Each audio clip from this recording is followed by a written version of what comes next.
Webb. On table number 2, from fielding, Geraldine Tutupa. Table number 3, local girl, Nicole Petuha. And on table number 4, from Raupunga, Credence Kaushaw. Yeah. Shearers to the board. These wool handlers will be handling 4 long wool fleeces. 1 minute 30 is the seal time. Once the shearer has finished shearing the sheep, then after that it's 1 point per second. Fleeces to handle? 4. 4 fleeces. That's plenty. Is that good? How's that mic sound? Is it loud enough out there? It is, that's better. Right. Is this your music? Is this your music, Gerald? Yeah, that's Is it right. really? Let's get this underway. Oh, we. Okay, we're just waiting on the green light.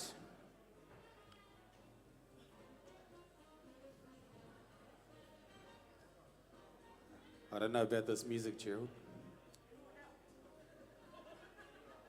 Making us go to sleep. Yeah. It is 2.5 days. We're just starting to, the old edge is just starting to come off us a wee bit. So we're looking forward to that red light. I'll fill a couple of gaps while it's waiting to go. There is very little in this Tuma as far as points go as qualifying into here, with the top qualifier going with basically 160 and 4th at 184. So it's anyone's game up there. There's no one that's really pounced out of the blocks and is streaking ahead. So. Right, well, I think we're good to go. Lance is up there pointing the big finger. We'd like to thank our shearers. Our shearers have been up there right from 7:45 Thursday morning. Thank you, guys.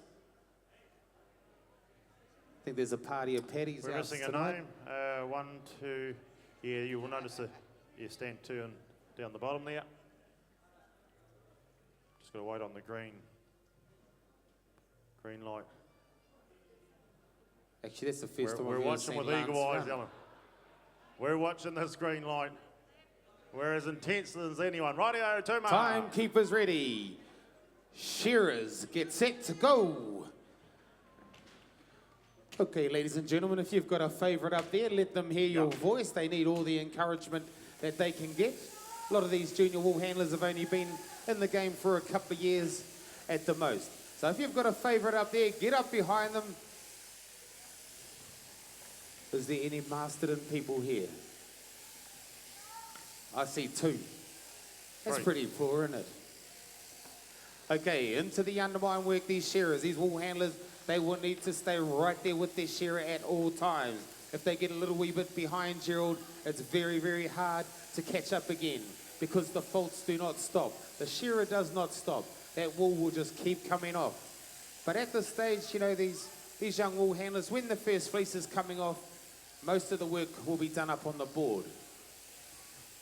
Now, when all the work gets done up on the board, they are not to touch any of the first pieces. They are allowed to take away the cheek wool and the short wool around the crutch and socks, but everything else, like first pieces, needs to come off on the table, processed on the table.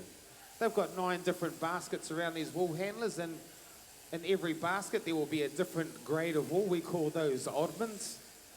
You have sock wool, you have cheek wool, you have short wool from around the fertiliser works.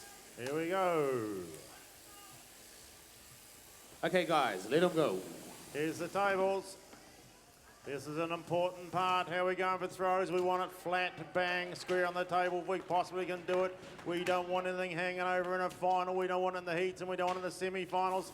But this is how it is right here. It is on the moment. When it comes to semi-final and final day, it's on the day. You've got to turn up. And turn up they have. They're all up on the top of where the head would normally be. They're tightening up those little wee sort of top knot areas. They've got to come out. They grab some of the coming off with the shearer, but they're going to grab the rest now. Back to the board they go. The shearers, as Tuma said, they're not going to stop. They're down to the fertiliser works and going to bang 2 big ones up the undermine. Clear those little wee crutch areas that have got to come out of there. And sitting out the side here before when I was a spectator just in the back row, I noticed they haven't taken any crutch out of these ewes. They're going to make these wool handlers get all that tidied up at the same time. There's no shortcuts here, ladies and gentlemen, at the Golden Shears. No give-me's at all. Look at the tables, they're two. What have we got going on down there? Stand 3 and 4. Right back to the tables there, Tuma. Well, I'm watching this Credence, and she put a little bit of wool to the side, and I just have a look, and that wool is blue. The wool is blue. So that means that it's a little bit of rattle, probably a bit of aerosol spray. That sheep might have been marked because it was an exceptional sheep, maybe. I'm not sure. But here we go. The wool handlers have only got 9 baskets. And are they in trouble? Because here come another fleece. Shearers are putting the pressure on. Come on, Nicole Petuala, girl, put that fleece away, because here comes another one. Look at these wool handlers. That's the way. We want to see these wool handlers sweat. Credence turns, all throws, a little bit of bunching. Nicole there, a bit overhanging. Guy, geez, these girls, they might be in a bit of trouble, Gerald. Oh, we saw another one. We haven't seen it much here, but Nicole just turned, just pivot from the shearer, spun round. As she spun, she let her fly. Give it a heap of air time. It sat near enough. She's got a wee bit hanging on the far side there. Not too worried about that. Back to work she goes, thinking, whoa, there's some crutch wool arriving. By jolly, I'm not getting much done on the table now. Go, go, go, go, go, go. Go to Reaper. Oh, we're going to get back there with one giant big leap. Bit of ear time there just with her footsteps. Kaboom. Gets that little, you can see that undermine wool, tucks it away so the sheep shearer doesn't get it all tangled up in his foot and his mocky. We don't want that getting tangled up in the toe of the mocky. There's a whole lot of sort of wrinkles around there that can do that. Clears that now. Oh, what do we got going on down there, Coleshore? Back to the table she goes. Looks like she's got the far side tidied up. Those little fingers working around the edges. That's the final, ladies and gentlemen. Don't hold back now with a bit of ruckus. A bit of ruckus, that's what we want to hear. Look at these wool handlers, they are skanking. This is the junior class, ladies and gentlemen, and that's what we want to see. We want to see how these wool handlers handle pressure, because it's an everyday environment in the wool shed. Credence down here, she's got the tattoos down the legs. She looks like she's under control. Nicole Petua from Masterton on table number 3, back to her shearer.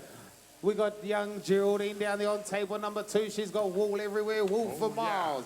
Carrie-Anna Brown down there on table 1. Let's see how she goes. Woo.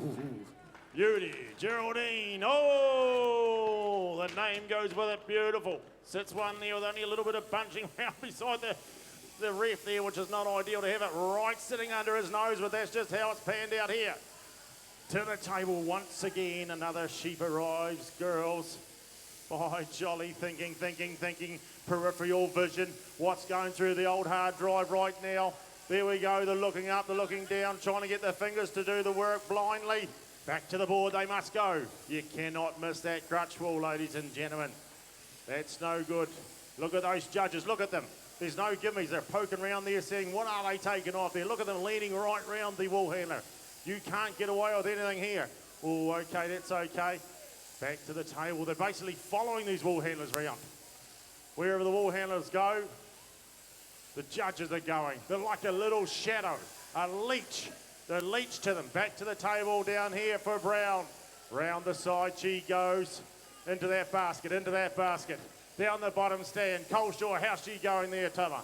Coleshore's going very, very well, I reckon. I think she's the most composed one here. All these others, they're running around like chickens with their heads cut off, but Coleshore, she's got it under control. Fleece goes into the bag. She's ready to go. She says, give me that fourth and final fleece. I'm ready. These other wool handlers, oh, we got Geraldine down there. She's skanking. She's thinking, what the heck is going on here?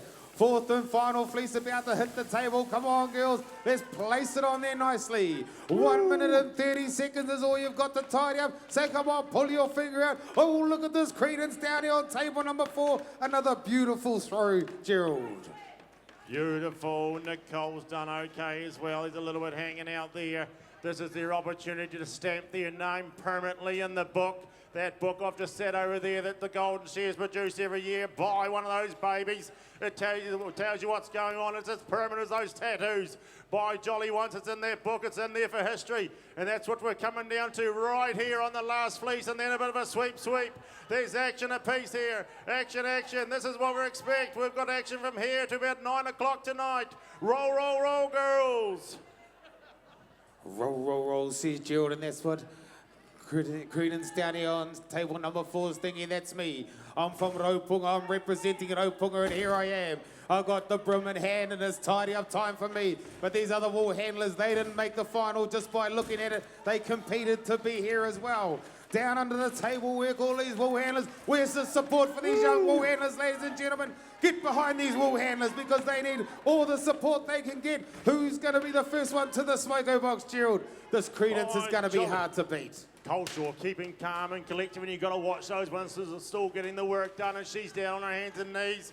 Shake, get those second pieces and first pieces sorted, and she's getting close. It looks good there, but a magical right here under my nose was Brown in for the hand up quickly. Then Coleshaw, Taripa, and Nicole with the finishing touches. Keep going, Nicole. You know it's all about quality as well.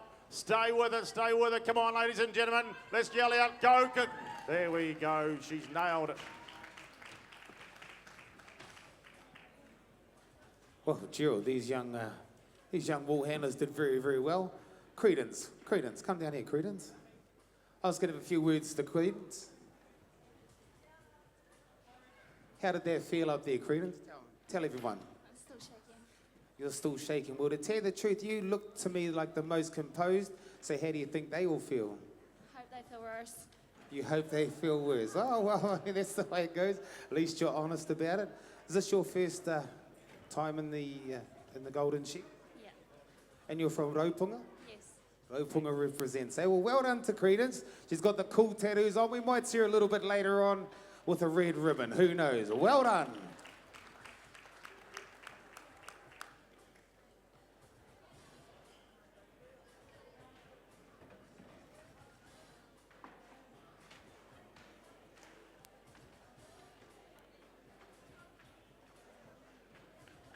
Just a quick call, open wool handlers for the semi-final, which will be run after our senior wool handling final. Heat 1, Marianne Batty, Joel Hinade, Karen Herbert, George Hawkins. Heat 2, Rocky Harpy Tate, Tia Potai, Ronnie Goss, Joanne Kumara.